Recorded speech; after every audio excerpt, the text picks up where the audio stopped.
Well, whether you're a New York Rangers fan or not, when you're watching a Rangers game from Madison Square Garden, no matter who they are playing, at some point during the telecast, you're going to hear the whistle start, and then you're going to hear the Rangers faithful chant, "Potvin sucks." Maybe you're a little too young as a Ranger fan to understand why the fans chant it. You just go along with it. Or maybe you're not a Rangers fan and you're just a little curious why they do it at every game. So today we're going to tell you the reason why the Rangers fans chant "Potvin sucks." So our story starts today way back in 1972. And that is when the NHL had another league, the World Hockey Association, competing against it. The WHA was making a big deal. They had a lot of money, and they wanted to steal NHL superstars to come over and play from the NHL into the WHA. And the first big superstar that they were able to steal was Chicago Blackhawks' Bobby Hull. Bobby Hull was a huge deal in the NHL in 1972. I believe he was the first guy to have over 100-mile-an-hour slap shot, and he was also the first guy to curve the blade of his stick. I think he did it underneath a door. He would get it to bend that way. I don't know whether it was to help velocity or trajectory, but he was the first guy to curve his stick. And what the Winnipeg Jets did that summer was they made Bobby Hull the first millionaire in sports. And they offered him, and he signed a 10-year, $1.5 million deal.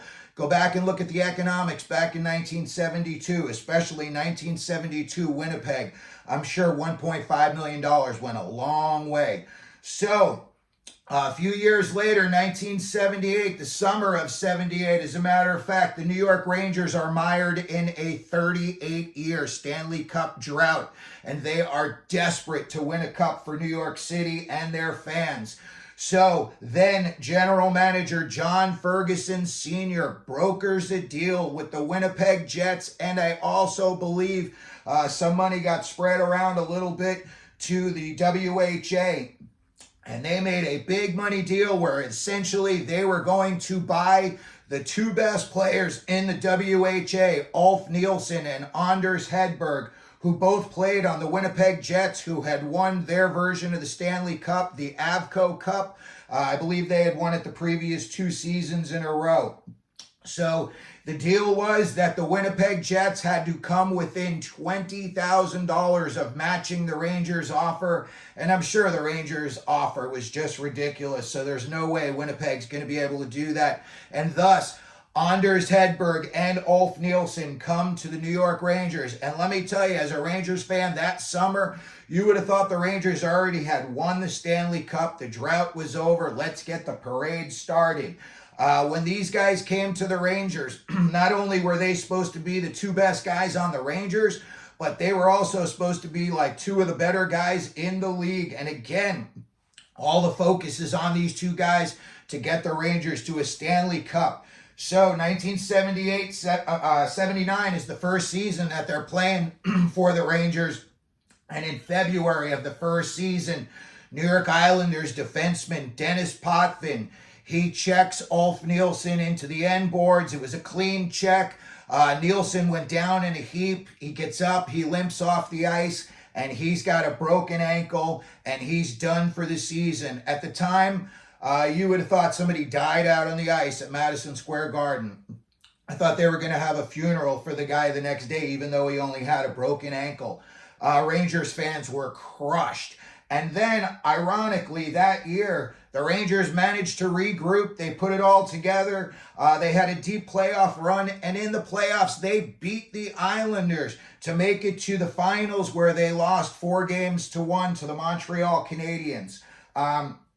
After that, his 3.5 years with the Rangers, Ulf Nilsson was never the same. He never even came close to living up to any of the expectations. Anders Hedberg was a great New York Ranger. He played there for 7 seasons. You want to see a guy with the most awesome backhand ever. That guy could put some heat on a backhand and from some distance. After he was done playing, he was the GM of the Swedish national team. and he is in the Swedish Hockey Hall of Fame. So again, at the time, these two guys were a big deal. The Rangers, it took them 15 years after that to regroup to finally win the Cup back in '94. So the Hedberg and Nilsson era was pretty much over after that big check. The fanfare just wasn't there. Nilsson wasn't the same player when he came back, and the wind had completely come out of the Rangers' sail on that front.